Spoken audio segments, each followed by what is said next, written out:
Final seconds of the game, a chance to score, and the chance has gone begging. If your business's commerce platform keeps missing the target on golden opportunities, get the MVP you deserve. Get Shopify. Shopify is the commerce platform revolutionizing millions of businesses worldwide. Whether you're a garage entrepreneur or IPO ready, Shopify is the only tool that you need to start, run, and grow your business without the struggle.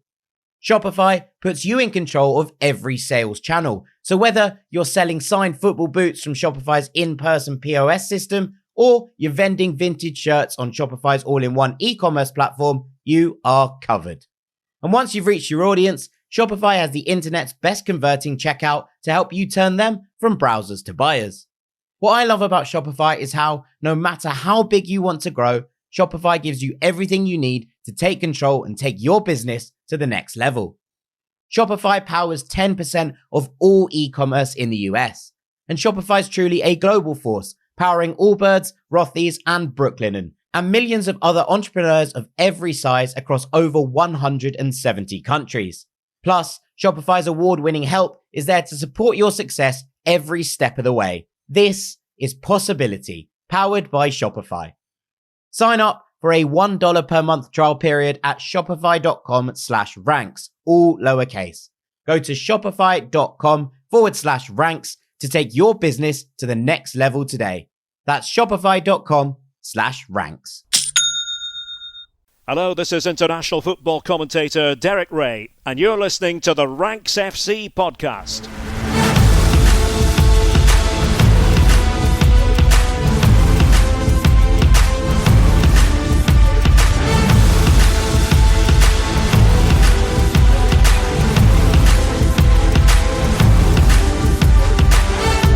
Hello, Rank Squad, and welcome to Ranks FC. It's your favourite football podcast, back to preview the finals of both Euro 2024 and the Copa America 2024. Very, very exciting weekend ahead. So we thought there was no other way than to release an emergency podcast on this Friday for you to get stuck into before both of those big games. My name's Jack Collins, and I'll be your host there. And joining me from across the water, Mr. Dean Jones. How you doing, mate?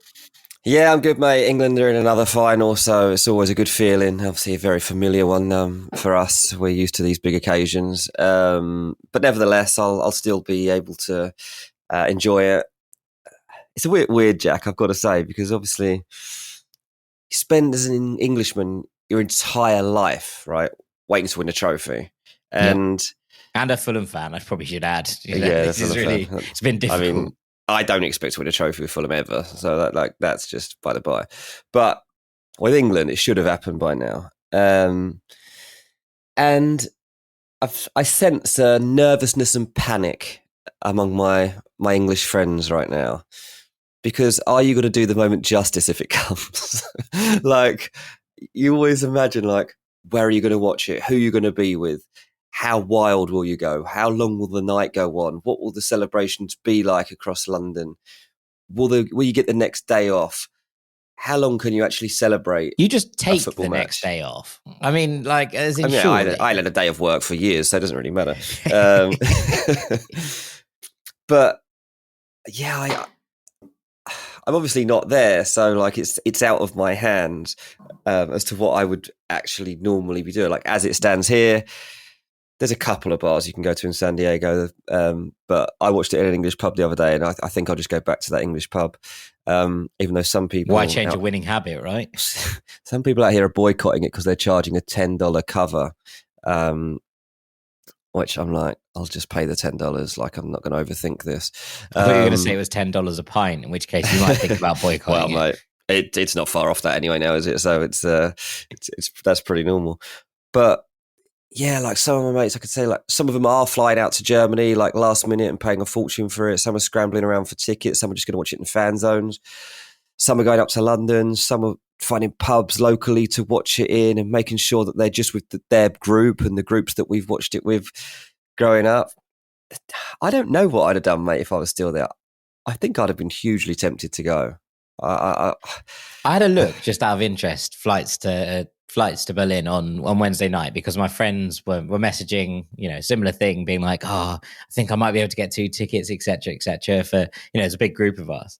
And I was like, lads, I think it's about £900 to fly to Berlin and you have to take an 8-hour stop in like Madrid. And Really? so I was like, what about the rest of Germany? It's more expensive to fly to the rest of Germany and try and train in. I looked at Krakow. I looked at Leipzig. I looked at Prague.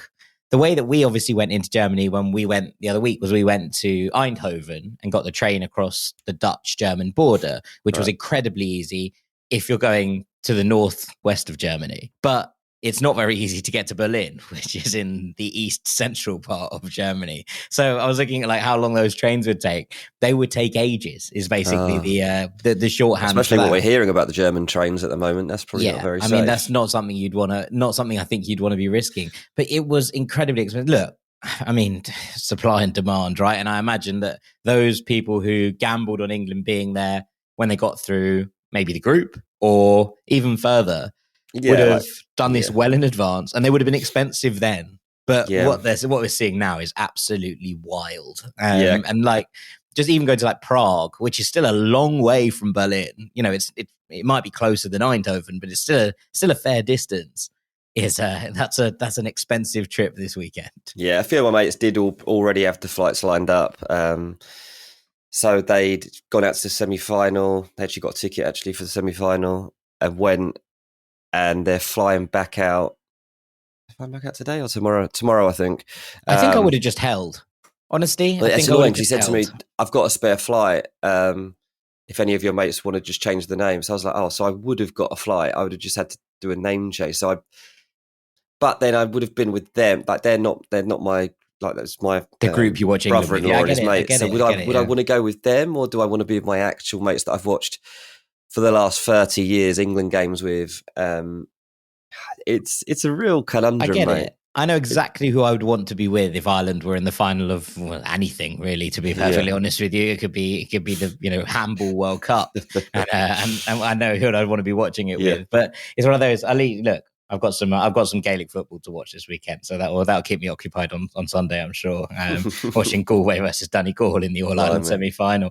But look, shall we come on to the game? We're going to do both today. We're going to talk about the Copa after the break, but before that, we're going to discuss this Euros final. We obviously haven't chatted all that much about the semi-finals because they took place midweek and in the middle of our episode drop then. So let's start with England. Let's talk about the semi-final. From kind of my perspective, this was England's best performance of the tournament by a mile. It still wasn't perfect, I don't think. And especially in the second half, I thought that England struggled to gain control of the midfield in the way that they had in the first. But the first 35, 40 minutes amongst the best I think England have played at this tournament. And look, we can debate the penalty all night long. I don't think it's a penalty. I think you'd be absolutely livid if that got given against you in any other circumstances. But as you say, laws of the game, modern game, studs showing, any excuse. I get it. I don't think that the controversy being thrown around for the referee being, involved in a match fixing scandal is potentially worthwhile. I think it's one of those decisions that's probably slightly incorrect in my opinion, but not egregious. And so when you come to all of this, I think what it comes to is, are England starting to gather momentum and gather a bit of speed at the right time? Firstly, I love VAR, always have.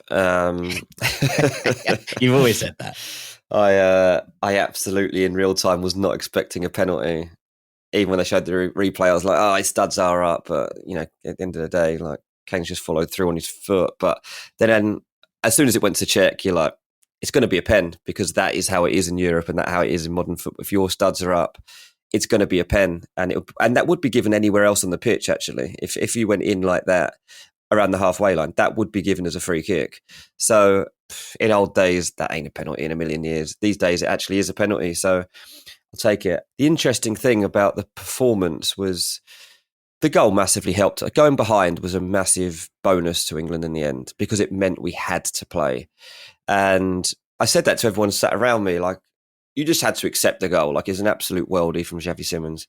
Yeah, and so you're like, okay, there's nothing we can do about that. I'm not blaming anyone. I'm not mad. That's just a brilliant goal. And I was like, the thing is, Spain, in their game, went behind and they turned it around. We now have to do that. We have to show that we deserve a place in the final, because so far we don't really deserve a place in the semi-final. So at some point in a tournament, you have to show that you deserve to still be in it. And that's what they did. England did show they deserved to be in it. And it was a great rest of the first half performance. Not just England's best performance of the tournament. I'd say one of the best performances that any of the top teams has put in across a spell of a game. I'm not saying that was extended over the full 90, but it was a good performance and I was very, very happy with it. But obviously you've now got to counter that, because the same tactic wouldn't work in this match. If you go 1-0 down to Spain, I haven't got the same confidence about then turning that game around, because Spain will hit you back the other way more likely than Holland were ever going to do. That's the risk factor you're playing with now. But it was such a comforting performance, I'd say, more than anything. It gave us some belief that we are a good football team, and more than anything, that's what we needed. Now, there are various factors here that we'll go into, but that is the first most important thing, showing that we actually deserve to be in a final, and we do deserve now to be in a final. Spain are the best team so far, but we are the second best team in this tournament so far. And even though that sounds ridiculous, because we've only played well, probably if you tally it up across all of the matches so far, we've probably played well for not even a full 90 minutes. Yeah, I mean, I'd probably still give the accolade to Germany right now, considering the way that they were knocked out by Spain. But I take your point. Yeah, because like with England, it's the mixture of showing how they are capable of playing, also coming up with the moments that you need to win a tournament. That counts for so much. Like, it's not about full 90-minute performances in tournament football. It's about staying in a game and then coming up with the Bellingham moment, basically, of scoring a last-minute overhead kick. It's about holding your nerve in penalties. It's about doing the Ollie Watkins. These are really significant moments in tournament football. And actually, I don't think it's been played up enough. We harp on about years gone by and we look at great goals from past tournaments with England, and you always go back and there's World Cup 90 and people get David Platt, nostalgic, right? And David Platt and all that. And like, I don't know that like it's really sunk in as to what we've actually, the moments that we've seen in this tournament have sunk in to be as big as the moments that we have of years gone by.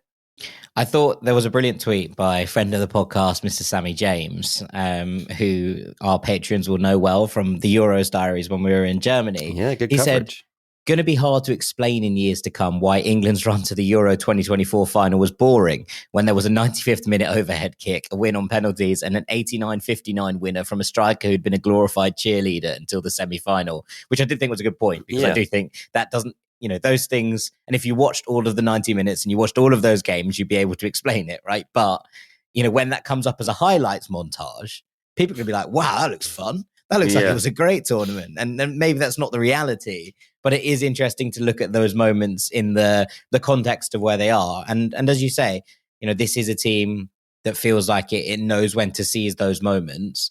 Yeah. And I agree with you. I think Spain are the best side in this tournament and have been almost since the first whistle, right? They've been entertaining. They've been incredibly flexible in the way that they've set up. They've been direct at times. They've knocked the ball around well to control games at times. I think they've done everything that you kind of expect a side who are dominant in this tournament. And look, they've become one of the very few sides to win 6 games out of 6 getting to a final. I think only Brazil in 2002 won a tournament whilst winning every single game at that tournament. So it's not something, it might feel like something that comes around relatively often. It doesn't. It's not a common occurrence for a side to go and win every game of a tournament, even if they go on to win it. But I think that dominance has been reflected. Equally, I think it's quite hard to pin them as favourites, given the fact that what's happened in this tournament is that we've seen over and over again that no matter how bad it's been, no matter how drab and dull, and there have been problems left, right and centre with England at times, mostly left, to be honest, but you kind of look at that and you think they found a way every single time to get through it. What's to say they can't find another moment like that when the final comes around? And to be honest, when people have been asking me about this and people saying, what do you reckon for the final? Logic kind of goes out the window. This hasn't been a particularly logical tournament in terms of the best team or the team who have created most opportunities or had more of the ball or whatever that looks like, haven't always gone on to win games apart from Spain.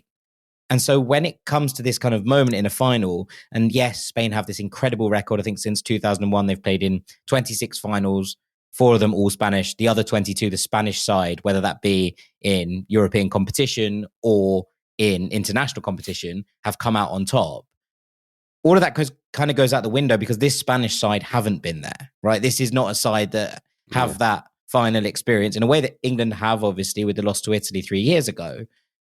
I think this is pretty 50-50 from where I'm sitting. And I think that there's a danger of the narrative becoming Spain should win this because they've been the better team across the tournament, when we know that is not necessarily how tournament football works. Yeah, it's definitely not. And I'll be honest, like, coming into the tournament, if you said you'll be playing Spain in the final, I'd have been like, absolutely, we'll take that. Like, Spain were not fancied coming into this tournament to be at this stage.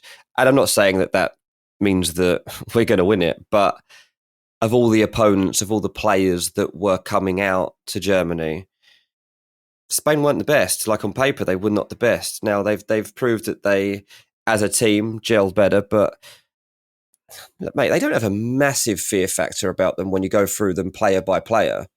Do you not think? See, I don't. That's where I actually disagree with you. I think that in the 2 wingers who have not only lit up La Liga this season and then gone on to light up this tournament in their own right, they also have probably the best player in the world right now in Rodri commanding this midfield. And that's where I think that you look at this and go, well, yes, on paper, England's team is better than Spain's. I agree. But actually, in terms of players who have stepped up, turned up and put it on this tournament, how many England players would be in a team of the tournament right now? 2? Well, by Sunday night, about 8. But this is what I mean. So, but going into the final, I was drafting a team of the tournament. No, they are the best other team, day. Yeah. No. But I was just drafting a team of the tournament the other day, and I found it very difficult to put more than 2 England players in. And even then, they were Pickford and Gay. And there's an argument that Mike Maignan has been a better goalkeeper across the tournament than Pickford has. And there's probably an argument to suggest that in the plethora of excellent centre-back performances, Marc Gay has been, I think, England's best player. Even then, I think he struggles. Saka's been exceptional, but Lamine Yamal's been better on that wing. I struggle to find another England player that goes into this team and you go, yeah, rock solid, absolutely no question. Yeah, I mean, look, what I mean really by fear factor is, like, I'm literally looking at their lineup from the semi-final, and I just look at the back line that they used for that game, and I'm like, okay, a back 4 is Jesus Navas, Nacho, Laporte, and Cucurella. But like, with England's array of talent to go up against that, like, I would have fancied us to get at that. Now, obviously, it might not be that 4, but that's not really the point. And then even in midfield, Rodri and Fabian Ruiz, look, they have obviously both had very good tournament, and I'm not saying they haven't. But again, you look at what England have got. Like, Mainoo's already bested Rodri this season. He's just done him in an FA Cup final, right? So, so don't worry about that. Kobbie Mainoo is going to leave Rodri in the dirt. But on a serious note, look, Rodri obviously has both these teams in all their matches control, right? So you've got, I think the stats are that Spain have an average of 57% possession, England 58. So that obviously cannot continue. So where does... I mean, famously, that doesn't add up. So where's the dominance going to go? Is it going to be that Rodri continues to control games, and do England allow him to do that? Or is Southgate's plan to get hold of that ball and to dominate the game? That is actually a really telling factor of which way this game goes, because I think both teams want the ball. I don't think either team wants to give up that command. I mean, you'll have a better sense than me as to from a neutral perspective who you think would suit better to not have the ball, who could thrive in that sense. But that's where the Rodri situation does become interesting.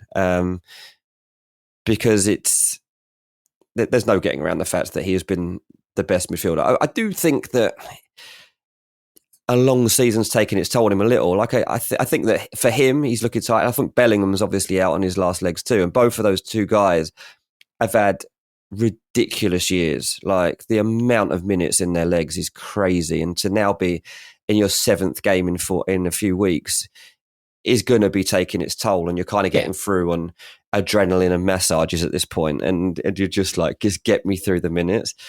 But when I say fear factor, it's because like beyond Lamine and Nico Williams are obviously talked about a lot, and I've talked about them, how brilliant I think they are too. But we're not talking about like Messi and Ronaldo here. Like we're talking about players. Lamine, the Messi clone. Lamine, might turn out to be blessed by Messi as a baby, and now dropping these kind of performances. Yeah, but at the end of the day, it's a team that aren't like the best of the best, and that's what I'm trying to get through here. It's like they have been the best team at the tournament, but they're not like unbeatable. So far they have been, but they're not unbeatable. What I think is really interesting about this Spain side, and look, I spoke about it on Monday's postbox when we were asked about the videos out of Spain's camp. And I was like, it looks like a really good time. And the culture change within the camp, I think, has been really interesting under De La Fuente. And also that kind of sense of developing the idea of what Spain were, right? And I think that we've seen in the last couple of editions of tournaments that Luis Enrique tried to almost perfect that positional play style where everyone was in the right place. The pass maps looked absolutely perfect, and Spain tried to pass teams to death. But actually, when things didn't go their way, it was a lot of passing the ball around in front of other teams as opposed to actually getting in between them. That's changed, I think. And you spoke there before about who would suit better not having the ball. I actually think that whilst I think Spain will dominate the ball, but equally, there were periods in that second half against France where obviously they dropped deeper and deeper to try and preserve the lead. And at times, you're thinking all it needs is one switch pass, and Lamine or Nico Williams are then one-on-one against a fullback. That is the last place you ever want either of those players. And I think the way that Spain tilt is interesting because they've tried to focus a lot of it down this left-hand side. And look, we spoke about this with Italy at the last Euro, so I feel like in some ways I'm repeating myself a little bit. But the way that Cucurella plays is not a million miles of what Spinazzola was doing in the last tournament for Italy. And that tilt to the left-hand side in order to make things over. And then that big switch ball across to leave their most dangerous one-on-one player, who at that time for Italy was Federico Chiesa. At this point for Spain is Lamine Yamal, one-on-one against a fullback. It's a tactic that they're not necessarily particularly similar teams, I would say. But actually, in terms of the way that they tilt the pitch and the way that they try to build up down one side and then look for that switch, there are things in common. And I think it's going to be interesting to see how England deal with that. Now, obviously, the back five probably helps. I think in terms of the way that England will try to defend the spaces and make sure that there aren't those gaps. But equally, I think this is going to be a lot of defensive work for Bukayo Saka. And this was something I wanted to kind of get onto. Bukayo Saka has been absolutely brilliant. But actually, I think where he's going to need to shine in this final, if England are going to win it, is in the defensive work. I think he did so well against the Netherlands, especially in that second half. That digging in, coming and covering his fullback, and making sure that he is tucked in there in order to stop those advances down that side, because that is where Spain are going to go. And, when you look at it on paper, the one thing you don't want to do is overload that left-hand side when you're playing France and leave Mbappe on his own, on his left wing, one-on-one with a 38-year-old Jesus Navas to get him. And that's what Spain did anyway, because they were so confident in their own strategy. Now, I think it's going to be interesting to see how they deal with that and what the role is for England's left back / left wing back. Because if that's Trippier again, maybe this is actually the point that it works, because we know that what Lamine Yamal wants to do is come inside on that left foot and dink that cross into the back post. Obviously, Fabian Ruiz should have scored against France in the first minute with Lamine doing that and tucking inside and just dinking one up to the back stick. We know that he can shoot from those areas. We've obviously seen that in real time. We also know that that's what he does for Barcelona very, very regularly. So having a right-footed left back for the first time this tournament might not actually be the worst idea from Gareth Southgate. In lots of games, I think it's been a real hindrance to England. Right here, I wouldn't be surprised if he goes with it one more time to see if he can cut that supply chain off from Lamine Yamal. Yeah, that could definitely be a benefit. I think if we were playing a back four, I think I'd be more fearful than I am with this. I think one of the good things that came out of us being so poor was that Southgate has had second thoughts about his setup. And I've got to give credit to Gareth Southgate because of all the stick he has actually made changes. He's still stuck to what he believes in to a certain extent, but also taken on board some of the criticism. And, you know, imagine how Mourinho would have acted, or someone like that, if they'd have had this level of criticism, right? They'd have been like ramming it down people's throats and stuff like that, and like trying to turn it into a bit of a war. And Southgate didn't do that. And like, even you look at the celebrations after we won the other day, and Southgate is like, he's just like properly part of it with the England fans. He's telling them one more. And I think he understands the criticism. There's almost nobody else that understands England criticism quite like Gareth Southgate. He's been through it all. He's missed a penalty himself at a major tournament. He's got us knocked out. He's come back as a manager. He's helped us grow. And so while some people would have taken it personally, I think Southgate has just done so well to just kind of feel it out and just be like, okay, I understand, but stick with me. I'll try and get us through this. We're now to the point where England are probably going to try and keep him. Well, they are going to try and keep him beyond this tournament now. And it's probably the right decision. More Southgate ball. Well, the thing is, you've got to think of what it brings as a team, and everyone, all these players, the way they go and embrace Southgate after matches, the way that Jude Bellingham hugged Gareth Southgate on that pitch after that win was just like, he's built such a bond, and that counts for a lot. Going back to what you're talking about with Saka v Cucurella, Cucurella has always been quite physical with Bukayo Saka. He's always tried to rough him up a little bit, really, to let him know that he's in a game. And he'll do that again. Would I rather have Cucurella on my team or Saka on at the weekend? Yeah, absolutely. I'd rather have Saka. The answer is Bukayo Saka. That's madness. But I think Cucurella has been absolutely outstanding. He has been. That's the thing. That's why it's not madness, because people are like, oh, Cucurella is one of the players of the tournament. How are you going to combat that? So I'll tell you how we're going to combat that. We're going to get a bloke going up against him who played against him already a few months ago and beat him 5-0 and is way better than him. Saka is, I actually do trust him to do the defensive work too. Yeah, so do I. I really do. I think that, no, this guy is an absolute hero at the moment, isn't he? And rightly so. And this could be his final, mate. This could be his final. Like, I hope it is, because obviously his penalty miss against Italy in the last final was heartbreaking. I can't imagine what it felt like for him, like to stand there at Wembley and miss that penalty, and then you have to fall out of it. I don't think he was, victimised like players like Beckham have been when they've had like personal abuse at every stadium they've then gone to in the months that followed. But the few days that followed certainly weren't great. Yeah, I mean, the abuse he suffered was rancid. And equally, yes, there weren't effigies of him hanging in the streets. I agree, but equally, what he went through in the back of that tournament, I think, was abhorrent. And to bounce back in this way is just incredible. And to have the bottle to stand up again and be like, I'm going to do it again. I'm going to stand up in another penalty shootout, and this time I'm going to convert it. There will, obviously, it brings back, I imagine memories for older England fans of the redemption story of someone like Stuart Pearce, right? Where, he obviously slotted that penalty, and the raw emotion that came out of him at that moment. And Saka did it differently. Obviously, he just stood there and smiled, and it just was such a heartwarming moment. I prefer Saka's calmness, yeah. Yeah, absolutely. But I just think it's worth bringing that comparison up, because there have been redemption stories again, and look, this would be one of the great redemption stories if he is the difference maker in the final. And honestly, I think that there's probably something in that if Bukayo Saka, I was going to say what's the key battle, but I think we've already got onto it without this. If Bukayo Saka can pin Cucurella in his half, I think Spain will struggle to function down that left-hand side in the way that they have done all tournament.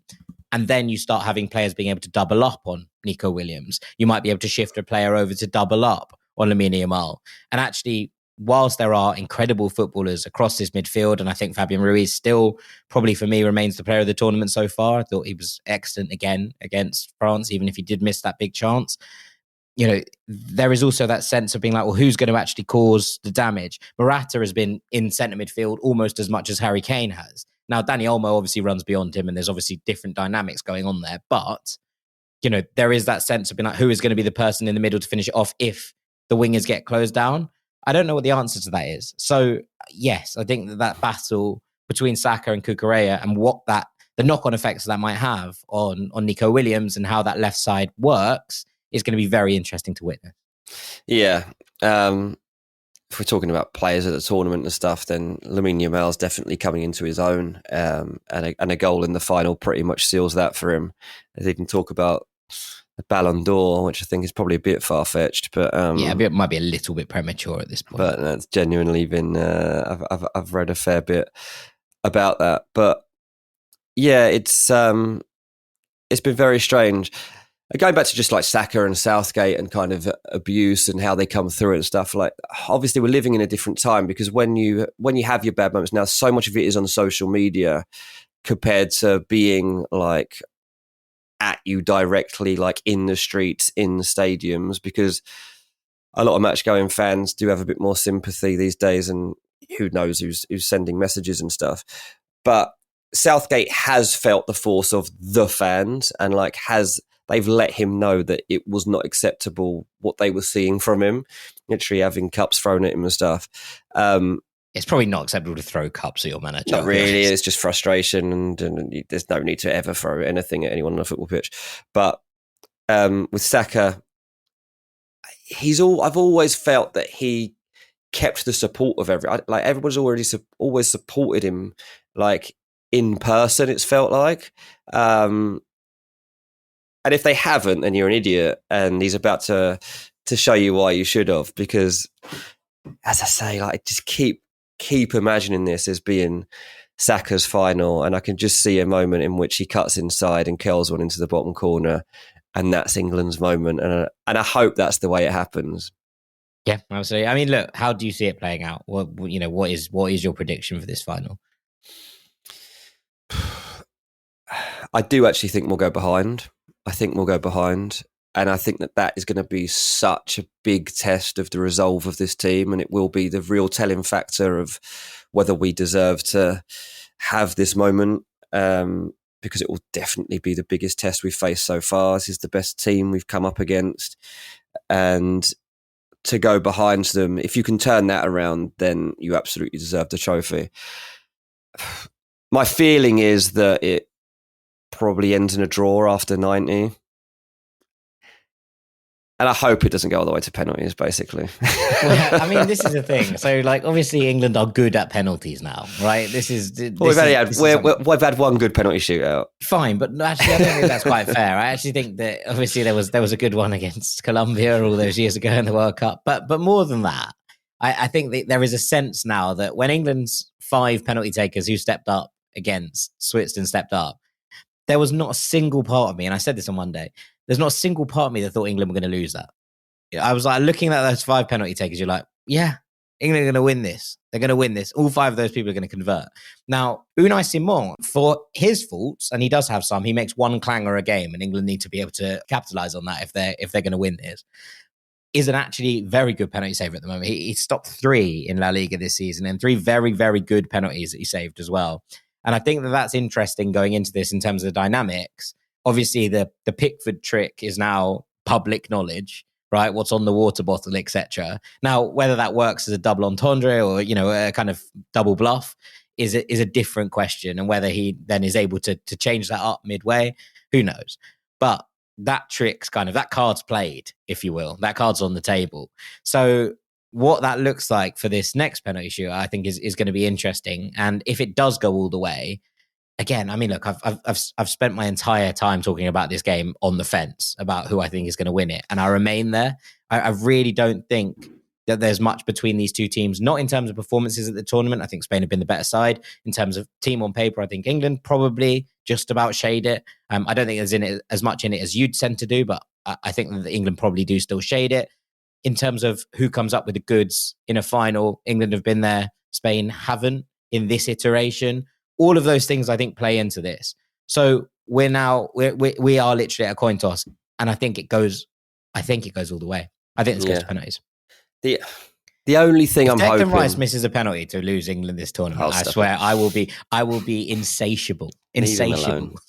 The only thing I'm hoping is that if it is 1-1 and we're late in the 90, we're getting the clock's ticking through the 80s towards the 90. And he brings on Ollie Watkins. We've now got something tangible to cling on to. We've now got two big memories to cling on to, and that could work, That could work. Third time's a charm. So I'm hoping that I get another moment like that, because I don't want this to go and beyond the 90. I just want it settled. Yeah, fair enough. I mean, it's a Sunday evening. It's all right for you. It'd be like 2 PM where you Sunday afternoon, mate. Yeah, you go to the beach after. Pleasant time. Yeah, exactly. For me, I'd be like, it's 11 o'clock, lads. I want to go home. I've got the Copa America final in 2 hours. I want to be comfortable and on the sofa. I've got a full day of it. Yeah.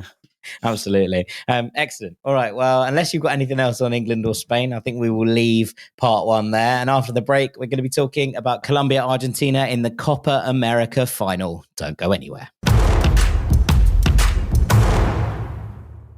Welcome back to Ranks FC and part 2, where we are crossing to Dean's side of the pond and talking about the Copa America final, which will take place in Miami a couple of hours after the Euros final is settled. Very, very exciting day of football Sunday. DJ, this is an interesting one because in many ways there are some similarities. Colombia have been the form team across the tournament. They've played with real attacking verve, attacking zip. They've been a really exciting team to watch. They've proved that they have a little bit of the steel in the semi-final, where before that it had mostly been silk, I think, from this Colombia side. They've beaten most of the better teams in this tournament. They've had to deal with Bielsa's Uruguay. They've already topped the group that also contained Brazil as well. Whereas Argentina are the team who clearly are the better side on paper. They are reigning Copa champions. They are reigning world champions. But also their route to the final has been relatively soft, I think. And realistically, I don't think we've seen the best of this Argentina side whatsoever. And yet they have found ways to win and win and win and end up in another final. So the parallels are there. That might be where they stop, because I think there's probably more to this game than trying to draw just parallels to the Euros final. But I do think that it's an interesting one to consider when you're looking at these two finals on the same day, that we could be in for relatively similar ideas being put in place, and the team who have been, the team to watch, the ones that maybe shoot out the blocks faster, does experience tell in the end. Yeah, it's on paper, I think everyone's just going for Argentina. I think that's the obvious place that you go, even if you haven't watched a kick. But I think that there's certainly reason to give Colombia a good chance in this game. I'm slightly concerned about the fact that they've had less rest and they've just had a very intense and emotional semi-final, whereas Argentina have had their feet up and gone through the motions to get here. But this is a good final. This is a really good final, because you've got the best international team in the world against a nation which is so passionate, so desperate to win. And when those two things collide, it should bring about a great, great match. You would expect Argentina to try to just control things and get their noses in front and then see it out from there. But, let's move away from the fact that they are the world champions. Like, this is an Argentina team that are not trustworthy, that have definitely collapsed multiple times in the recent history and given away goals. And Colombia have to remember that. They have to remember that this team is not unbeatable. And the fact that Argentina haven't really had to get out of second gear in this tournament so far could work in Colombia's favour. Talked in the first section about England having to prove that they are worthy of being in a final and to win a trophy. Well, Argentina don't quite have to do that, because they've done enough over the past couple of years to prove that they are the best team around. But at this tournament, they haven't really had to prove it yet. And this is the first match where they've got to actually turn up, put it up a few levels, and then go and push Colombia out of sight. I don't think that'll be as easy as it sounds. No, I don't either. Absolutely not. And look, obviously there is the kind of interesting idea of what the crowd is going to look like, because actually when you come to the Colombia-Uruguay game, there were pockets of Uruguay fans here and there, and there was a little ultra section as well, but mostly the stadium was pretty much yellow. It was yellow. And it was yellow. It's been like that for quite a lot of Colombia's tournaments so far. They're amazing, mate. They are amazing. Is this the first time where it looks a little bit more half and half? Is probably the first question I'd have in terms of there will be a lot of Argentinian support, especially given that this final is in Miami. Now, obviously, that will have its effects on both sides and have a positive effect on both sides. In that there is a large Spanish-speaking community that will come from obviously both of these sides. But the fact that Messi is playing this final, if not on home turf, because it's not at Chase, it's at Hard Rock, but in his own city now, probably has an effect on what this crowd looks like and what the who the crowd are supporting. And I thought it was interesting watching the semi-final and watching how much Luis Diaz played the crowd up. And yes, they had 10 men and they had to deal with the ramifications that came with playing a man down for the majority, well, for the entire second half, but for the majority of the game, it was before half time. I wonder how that changes and what that looks like in this stadium, if it's still majorly pro-Colombia as a crowd, or if it's a little bit more partisan in terms of being half and half. I don't know what that looks like yet, so I find that interesting. Look, Colombia are just riding a wave, right? 28 games unbeaten now under Nestor Lorenzo. They're the top scorers in the Copa with 12. As I said, they sailed through that group. They beat out Brazil for top spot, and they fought in that last game with Brazil to maintain that top spot and get their route through, which meant they didn't have to play Uruguay in the quarterfinals, which was interesting, I thought, in terms of the fact that they were able to do that. And look, we've spoken about the fact that Brazil weren't at their best by any stretch of the imagination in this tournament, but it's still beating Brazil in a major tournament, or getting the better of Brazil in the group stage, should we say, because they didn't actually win that game.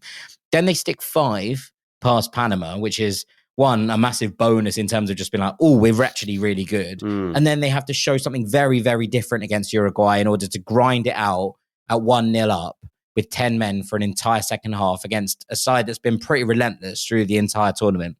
That's good stuff, from kind of start to finish. And at the heart of it all is James Rodriguez, who surely at this point is the shoe-in for player of the tournament.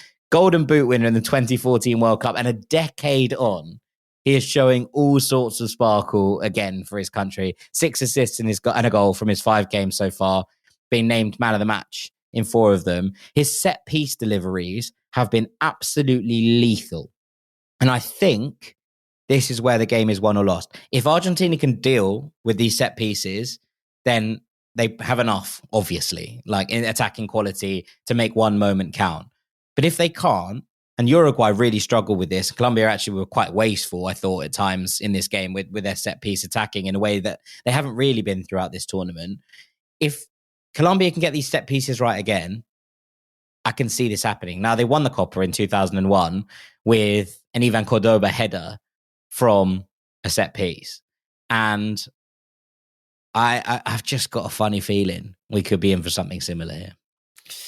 Yeah, I mean, they are to some degree they are dependent on James Rodriguez turning up and turning it on for this final. He's just an expert on what he stood around the ball and weighing up where he's going to stick it, and that is something that's extremely hard to combat. He's 33 now, and his club career's gone a bit wayward. I reckon 9 out of 10 people in Europe couldn't even tell you where James Rodriguez plays his football anymore. Maybe even beyond Europe, who knows? But his club career is Sao Paulo, if you want. It's Sao Paulo, yeah. But that's the answer to the quiz question. Where does James Rodriguez play football? But I'm just showing off there. Apologies. He's been on a bit of a tour, hasn't he, since his Real Madrid days went askew. He went to Bayern for a bit. He's been at Everton, Al Rayyan, Olympiacos. He went to Qatar and then Greece. Lots of fun. James Rodriguez world tour. He's well travelled. Fun at times. He's well travelled. There's no doubt about that. But yeah, obviously, I do feel too that James Rodriguez is very, very influential to how this this pans out. Are Argentina going to set the Rodrigo de Paul show on James Rodriguez? I mean, look, for the first 20 or 30 minutes, the way that Uruguay set up with Bentancur in the midfield and then Ugarte playing at centre-back actually did nullify his threat quite a lot. Now, obviously, that allows for other people to step up, and I thought that Luis Diaz had another incredible game, stepped up and made the difference and was just a constant threat down that left-hand side, as we kind of talked about in the previews on Monday. But generally, kind of the way that Uruguay set up to nullify James, I thought worked quite well until Bentancur went off injured. Ugarte had to step into midfield. They had to shuffle the pack, and suddenly James had all sorts of space to start to actually pull the strings again. And that's when Colombia asserted control on that game. So I wonder if Argentina do try and stick the Rodrigo de Paul show on James and try to shut him down that way.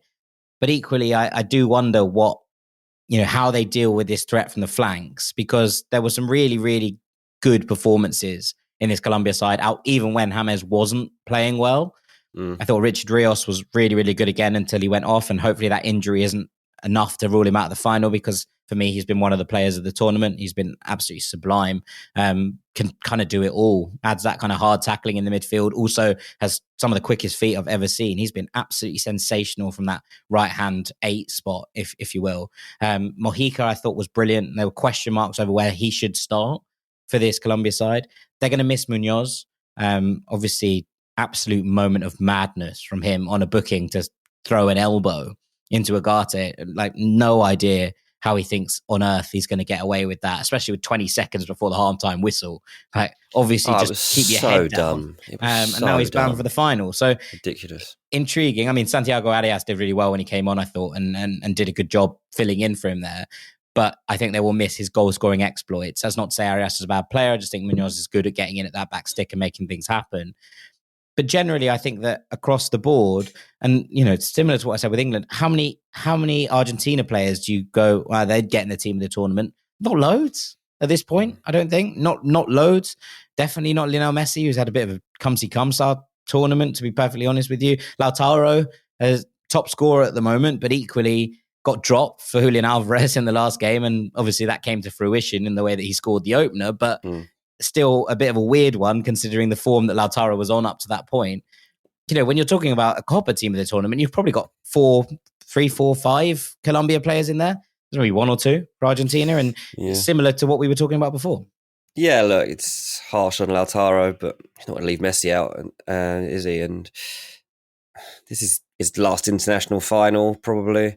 He hasn't turned up properly yet, but Messi's Messi and can do Messi things. I mean, yeah, the goal that went off the keeper's face in the last game was one of the funniest goals I think I've seen in a long time, and that pretty much summed up Messi's tournament for me so far. Yeah, exactly. So you touch with fire. You're like, oh, am I going to see Messi? And it's like, you're probably not going to be seeing peak Messi, no. But kind of doesn't matter if he bends a free kick in from 30 yards. That's it. Yeah, it doesn't matter. James might do the same at the other end.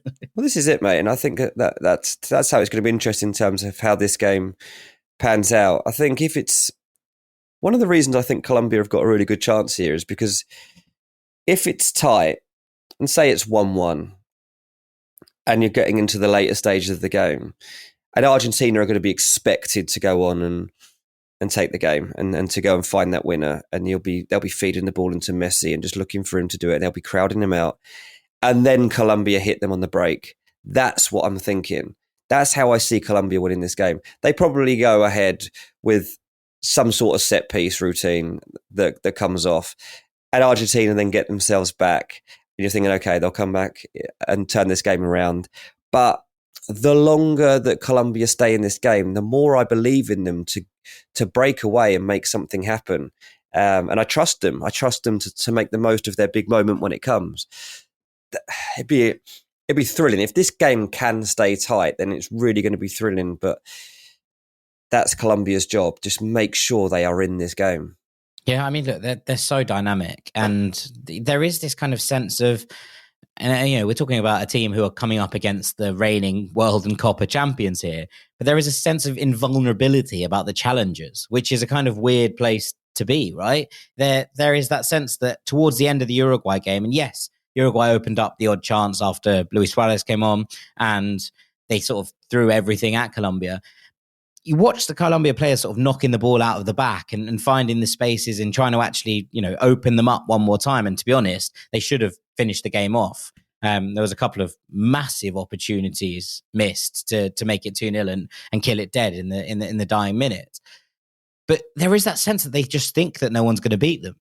They feel like they're not going to be beaten, which is a weird thing for a team coming in as challengers and not necessarily something you expect. When a team comes in as reigning champions, and obviously you go back to Spain in 2012, and it's worth bringing that up because if Argentina were to win on Sunday, it would become, they would become the first team ever to win the Copa World Cup Copa treble, but it will automatically bring up those visions of that Spanish side that did 2008, 2010, 2012, right? They will go into that category of generational teams who had a stronghold on international football for a period.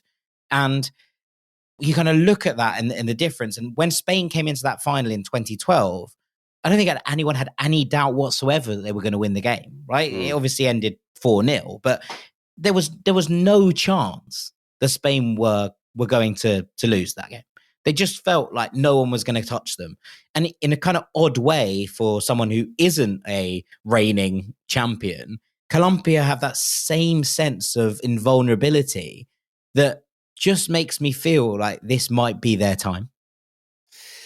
Yeah, and this is what's weird. I mean, you've got Spain versus England and Argentina versus Colombia, and I fancy England and Colombia, which isn't the obvious answer to that question. No, but it's also one of those kind of strange ones where, we talked at the top about one team sort of fumbling their way a little bit, some decent performances, but not really there, and the other team storming into the final.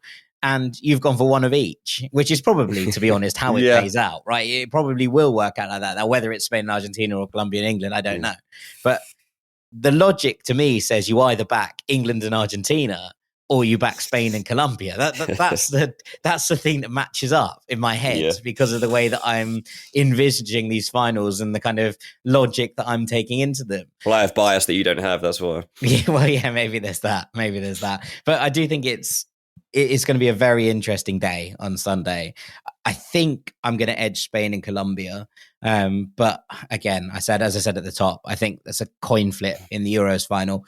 I feel more confident about Colombia winning than I do about Spain beating England, which is a bit of an odd place to be in itself, right?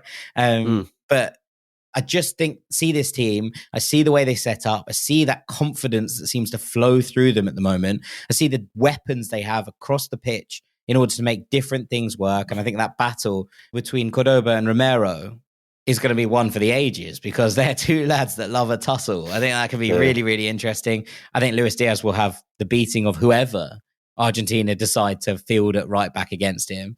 But equally, then you don't count out the creative power that Argentina have down the other side. So it's a truly incredible day of football. And if it wasn't, it's perfect for you. The afternoon and then the early evening kickoffs are dreamy. But my 8 p.m., 1 a.m., I'm looking forward to that 8-hour slot where I just watch games and I think about them and talk about them. And I'm really looking forward to discussing them with you on Monday on the Postbox. Oh, mate, there's down at Pacific Beach here, there's a bar down on the front, and we were driving past the other day because I'd watched the Colombia game in we were in like a pizza restaurant, but it was like a sports bar type thing. So we watched most of the game in there. And we left before full time and was driving back, and there's this huge screen outside this bar, and it was just packed with Colombians. And I was like, oh, I'd love to watch the game somewhere like that. Like, I don't know where I'll end up watching the Copa final, but there's a lot of Colombia shirts around here. And I'm thinking that might be a vibe to get in. Obviously, there'll be Messi shirts around when it comes to final day, and there's no doubt about that. And there's certainly a fair few Argentinians that will be around the place. But it's the Colombian vibe that I'm here for at the moment. And I think that's what I want to be part of as a neutral, just watching that final. One of the best footballing experiences of my life was going to see Colombia play. They played a couple of times at Craven Cottage. Yeah, I did. But just being in the throng of that and in the midst of it, going down to Elephant and Castle beforehand and traveling up with the Colombia fans, honestly, just such joy. So, I mean, look, I'm here for it. You know that I stood behind Argentina at the last World Cup, and I was very, very excited and very emotional when they won it. I'm kind of here for the James moment, the kind of James redemption arc, and Colombia winning this tournament as well. I think it'd be pretty special if that one comes to pass. But with that, I think it's probably time for us to call it a day, DJ. So anything else you'd like to add? Is there a transfer show going out on the Patreon? Yeah, we should have a Patreon show out. Might even be on there already, to be honest, if you have a look right now. I'm sure I'll be going through the gossip column as usual, but I've got a few other things going on in the background that I'll be bringing to your attention. It's good that the end of the Copa and the Euros brings about new focus on transfers actually happening. And obviously we did a show in the week on the main feed about big player deals that could now come into focus. So even a couple of those are starting to move forward now. So I'll make sure that I bring you all the latest on that. Absolutely. The link to our Patreon is in the description. As ever, we would love you to come and join us over there. Dean's going to be upping the ante on transfer shows as a post box. I'll be looking back at both of these finals on Monday as well. So loads to get your teeth into, and free trials still are available if you haven't already taken advantage of that. Would recommend that you do so. It's lots of fun over there. But for now, all that's left for me to do is say thank you very much to Mr. Dean Jones. Cheers, mate. Matt Collins, thank you so much for listening to Ranks FC. As ever, we really appreciate you all, and we hope that you enjoy both of these finals at the weekend. What a Sunday of football we have to look forward to, and of course, Galway versus Donegal in the All-Ireland semi-final. That's your kind of scene. But for now, thank you so much, and we'll see you very shortly, gang. Take it easy. Peace. Final seconds of the game, a chance to score, and the chance has gone begging. If your business's commerce platform keeps missing the target on golden opportunities, get the MVP you deserve. Get Shopify. Shopify is the commerce platform revolutionizing millions of businesses worldwide. Whether you're a garage entrepreneur or IPO ready, Shopify is the only tool that you need to start, run, and grow your business without the struggle. Shopify puts you in control of every sales channel. So whether you're selling signed football boots from Shopify's in-person POS system, or you're vending vintage shirts on Shopify's all-in-one e-commerce platform, you are covered. And once you've reached your audience, Shopify has the internet's best converting checkout to help you turn them from browsers to buyers.